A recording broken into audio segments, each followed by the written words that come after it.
patience.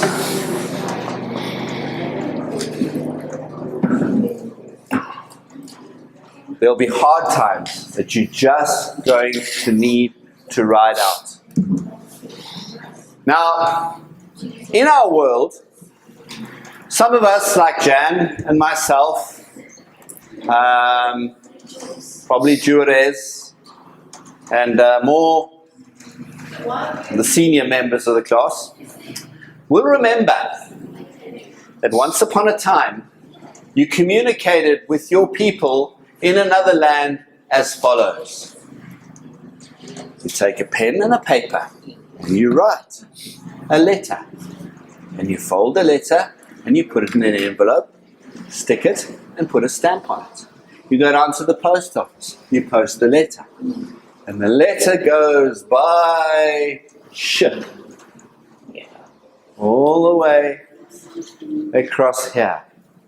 And it lands at my relative 6 weeks later. Sometimes 6 months.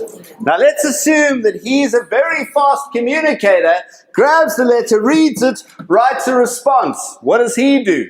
Puts it in folds it up, puts it in an envelope, puts a stamp on, goes down to the post office and posts it.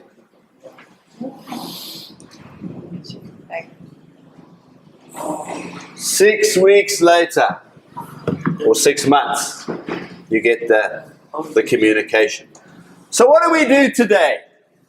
We take our cell phone and we type up a message, send.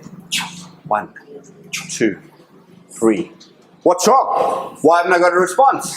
What's wrong? Where's the person? Come on, come on, come on. I'm waiting for a response now, and if the response takes more than 5 minutes, there's something wrong. Yeah. You start sending another one quickly. It's crazy. So these things, technology, have messed us up. How long does it take to make a cup of coffee? How long? 5 minutes. 5 minutes? Maximum? Maximum 5 minutes. How long does it take the average Ethiopian to make a cup of coffee? 1 hour. No. 1 hour. Because they do coffee right. So if you go to an Ethiopian coffee ceremony, what they do is they start with building coals. They light the coals. They've got these small little coffee little things, and they light the coals. Then they take green coffee beans and they roast them on the fire in a pan. And then they tip them out and they sort them out, and they take the 2 dark ones and they put them to this side because they'll be the burnt ones, and they take the light ones and they put it this side.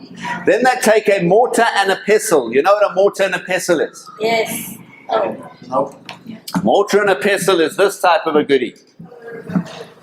Okay. It's broken. Okay, and you put the beans in there, and you take the stamper thing like that, and you stamp until you crush them. Crush. And by the way, while you're doing this, you've now taken off the coffee beans that you've roasted. Now you put the water on to start boiling, to start picking up temperature. Are you making a cup of tea or cup of coffee? Or you're cooking pups? You are making a cup of coffee. When the water boils, you mix the two, and there's a specific way that they sieve it out. They do that 3 times. And then the coffee ceremony is over. But in the same time, they've had a lot of fellowship. They've talked a lot. By the way, they do popcorn first, by the way. So you roast the popcorn first so that people have something to eat. Now that is the authentic way of making coffee. Nowadays, we go up to a can, open up, take a spoon of instant coffee, put it in, boiling water, milk and sugar, stir it up, there you have it. So what I'm trying to get at is we live in an instant world. We don't know patience anymore. And all you have to do is get on the roads with a bunch of drivers, and I come from Gauteng, and boy, there it's literally dog eat dog. And our traffic habits in this country are still very good compared to some other places in Africa.